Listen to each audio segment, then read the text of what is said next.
Hi, I'm Janelle. I live in Pennsylvania with my single dad and older brother. Please like and subscribe. Growing up, my brother Mason and I were total besties. He was only a year older than me, so we always had tons in common. We could play board games and kickball without going easy on each other. And at night, Mason and I would talk for hours in bed. Dad was kind of confused by how we were with each other. Kids, you know you guys can fight every once in a while like a normal brother and sister, right? But Mason and I were inseparable. There was just one problem. Dad totally favored me over Mason. He went to all of my school plays and sports games in elementary school and was the loudest cheerleader in the crowd. Watch out, everybody. That's my girl there. But for some reason, Dad was always picking on my brother. Apparently, every little thing Mason did was wrong. Don't put syrup on your eggs. Eat breakfast like a normal person. Cut it out with the video games. A boy like you should be playing more sports. Build a little more muscle.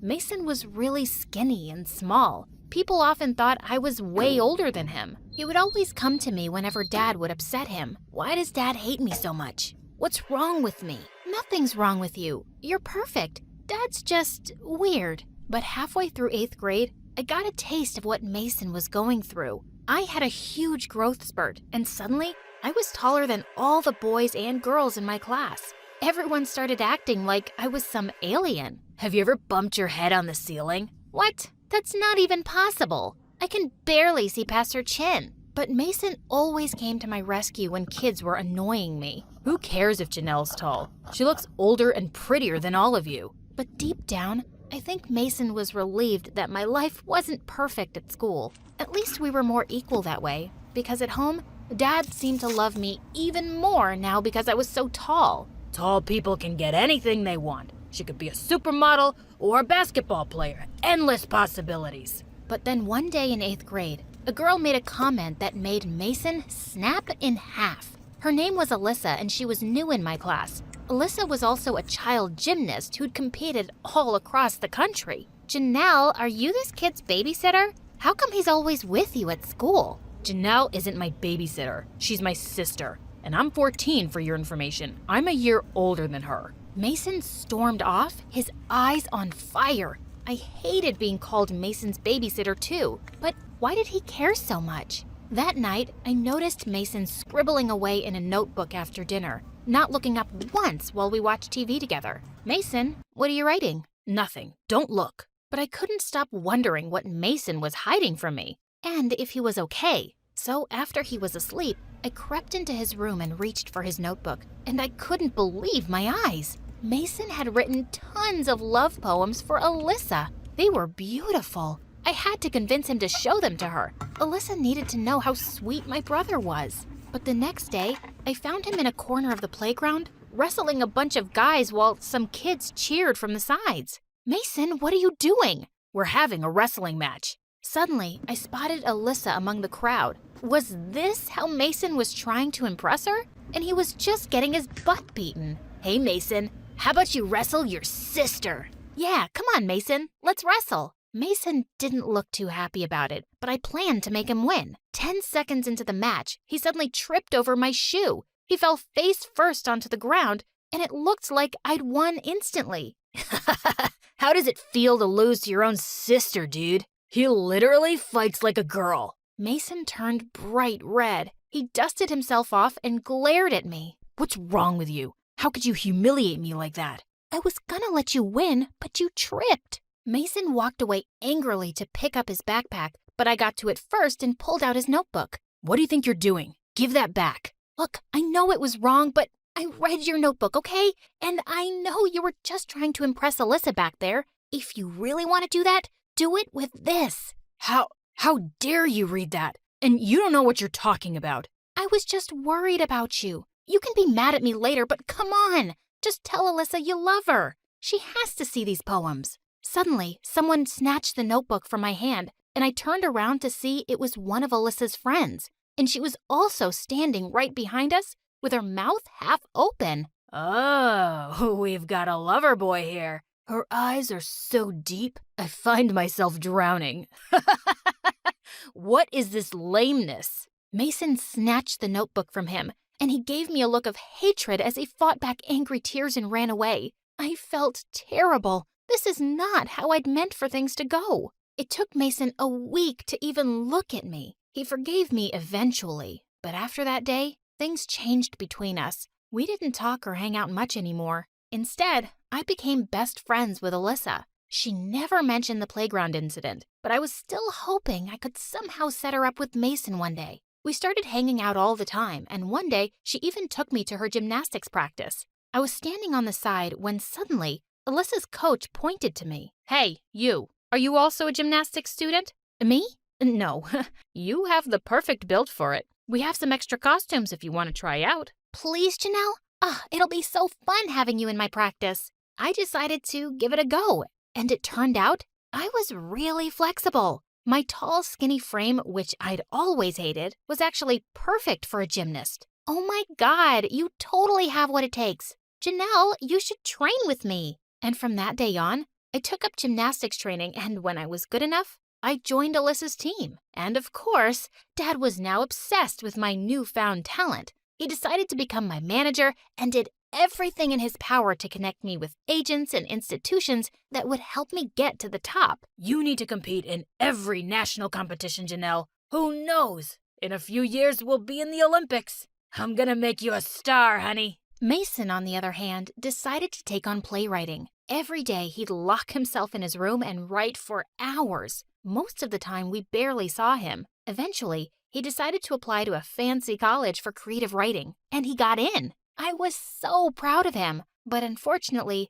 Dad wasn't as supportive as his dreams as mine. You want to be a writer? Might as well live in my basement for the rest of your life. I'm not paying for any hippie writing school. But this is my dream, Dad. To be useless is your dream? Look at Janelle. She's just entering into a competition with Alyssa, and it has a prize of $50,000. She's already going places, and you're just asking me for money for a stupid profession. This is a huge opportunity for Mason. You have to help him out, Dad. He's got to figure it out for himself. I couldn't care less. And he just walked away. Mason, don't worry. I have a plan. If I win this competition, I can pay for your school. Whatever, Janelle. It doesn't matter. I don't matter. Dad has always made that very clear. You matter to me. But Mason just walked away and locked himself in his bedroom. I slipped him notes underneath his door, but he refused to talk to me. I had to get that $50,000. I trained every morning with Alyssa until the day of the competition. Dad decided at some point he was going to coach me as well as manage me.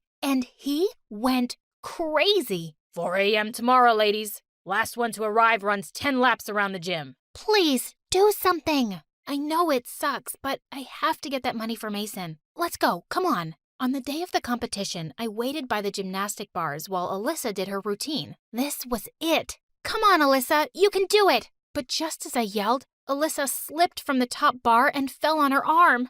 Everyone was gathered around Alyssa as I ran forward and tried to squeeze my way to her. But suddenly, Dad pulled me away. Listen, honey, the medical team is looking after her. She'll be fine. The competition is still going on. You need to focus. But Dad, I have to see if Alyssa is okay. I'll do that. Don't you worry about a thing. Now go. My team had lost tons of points because of Alyssa's fall, but when I did my routine, I earned them all back. We actually ended up winning. I stood on the stage with my team and received a medal and the cash prize. Mason could go to school now, but I couldn't stop thinking about Alyssa and I ran off to visit her at the hospital right after the competition. But when I arrived, Alyssa was already there with another visitor, my brother. Mason, what are you doing here? He came to check on me right after I broke my arm. Mason's been with me all day. Alyssa, you know I would have come for you too if I didn't have to perform. Just then, Mason saw the medal around my neck. You won? You didn't come to visit your best friend because you wanted to win?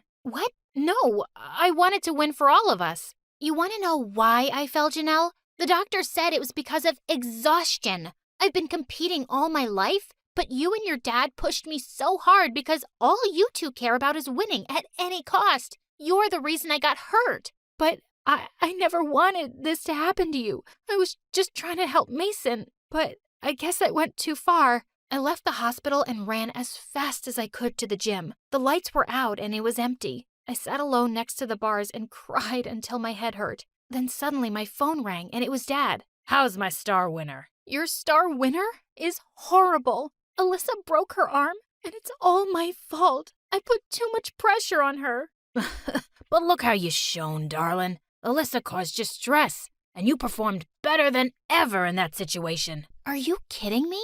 You're the reason I was stressed. You wanted me to win so bad so you could have some trophy daughter to brag about. And if I didn't win, Mason couldn't go to school. I know his dreams mean nothing to you, but they mean everything to me. I hung up the phone before Dad could answer. I ran back to the hospital to talk to Alyssa. I know you're mad at me, but I really want to apologize to you. It's okay, Janelle. I'm sorry I got mad before. I know your dad was the one pressuring you and that you were really just trying to help Mason. Really? Yep, really. Also, Mason gave me a few presents when he was here with me at the hospital. I looked down to see pages from Mason's notebook, all those poems he'd written for Alyssa ages ago. Mason told me he was really mad at you that day. You shouldn't have read his poems, but I guess your advice stuck with him, and he finally decided to show them to me. And I'm so glad he did. I reached over Alyssa's bed and hugged her. And you guessed it, Mason finally won Alyssa over, and they were an item. And just a month later, Alyssa was fully recovered and back doing gymnastics. But I still had to take care of some unfinished business. Dad, just so you know, I'm not talking to you until you apologize for everything. Settle down, honey. I'll make it up to you. How about giving Mason money for school? That's how you can make it up to me. Why? You're already doing that. You're the dad. You're supposed to be paying for my college, not Janelle. I'm not paying for that hippie school. End of story. I'm not talking to you then. Don't be a drama queen. Your sister doesn't whine like you do. Dad, if you can't support Mason's dreams, I'm not talking to you either. Mason and I both distanced ourselves from Dad, and I paid for Mason's college. While he was becoming a professional writer, I traveled all across America competing in gymnastic tournaments. But one day, I received a surprising email from Mason's university. It said that he hadn't been attending classes for weeks and hadn't been responding to any of their emails either. That was strange. I spoke to him every other day, but when I asked him, he gave me some really shocking news. Janelle, Dad's really sick. I've been really busy taking care of him, so I couldn't go to university. I didn't want to worry you, but I think you should come and see him. I flew home that night and went straight to Dad's place. I found him in bed, looking really weak. Dad, what happened? Are you okay?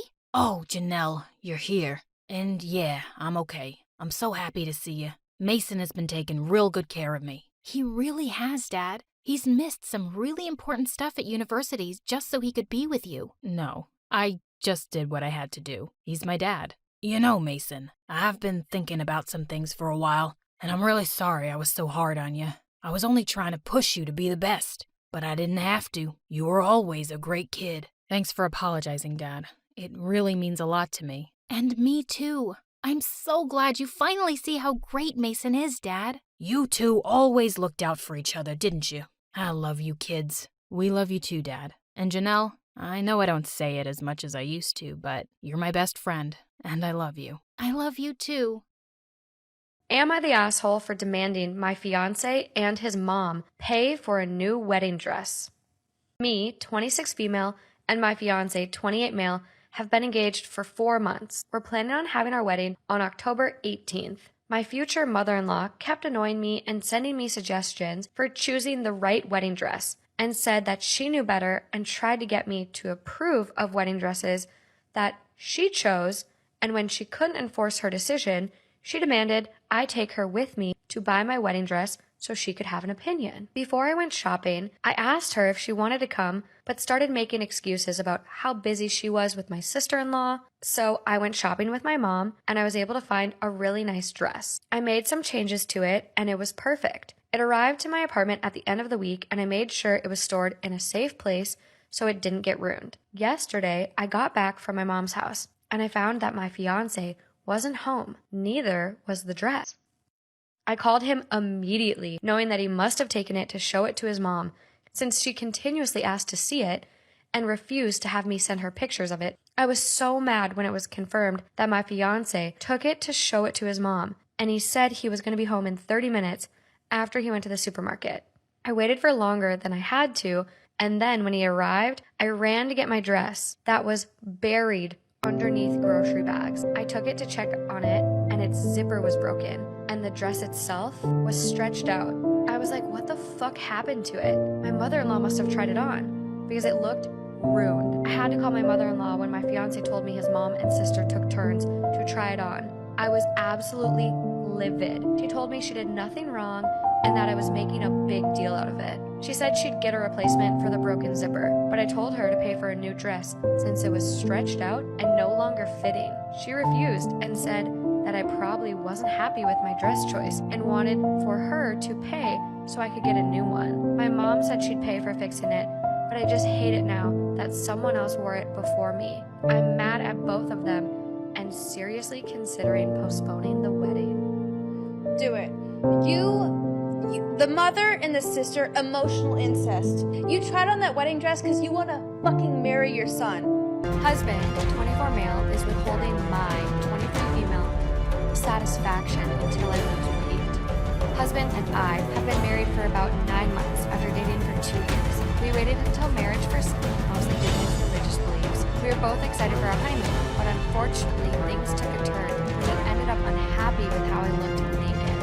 Now, keep in mind, I am 5'6", and at the time was 135 pounds, a very healthy weight. Although I was not medically overweight, he said my stomach and thighs were too chunky and requested I lose 20 pounds before we have again. I tend to wear very flattering clothes, so I guess my issues weren't noticeable when dressed. In the meantime, he has been requesting pretty much every day with, of course, no reciprocity of any kind or even affection.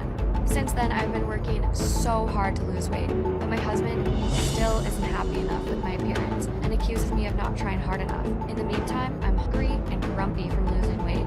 If not for my husband, I would much rather be at my previous healthy weight and be able to enjoy a burger or a cupcake now and then. I'm afraid I'm falling out of love with him after being treated this way. I know no marriage is perfect, but it's so heartbreaking to be treated like an object that is never quite pretty or shapely enough. And if it's like this, less than a year in, it's probably not going to get better, right? I feel like I'm fading away and losing myself to expectations I can never really meet. This is bad. This is fucking terrible. This is a bad one. Wow. There's no solution except to just be done with this thing. It'll keep going, I feel like. I feel like you could even get to that point, but you shouldn't even have to. This is dumb. You were happy before. So edit/update.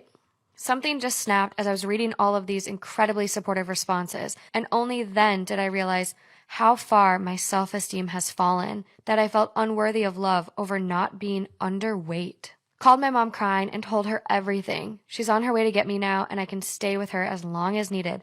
Husband is still at work, won't be home for a couple of hours, and I'm packing my most critical items in the meantime. We're going to order a pizza.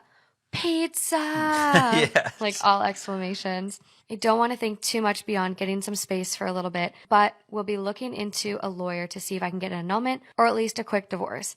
It means everything to know I will have my family behind me, and I really appreciate you all as well. Yeah, it feels like she probably feels like she just got out of a nightmare. It feels like when you wake up and you're like, oh,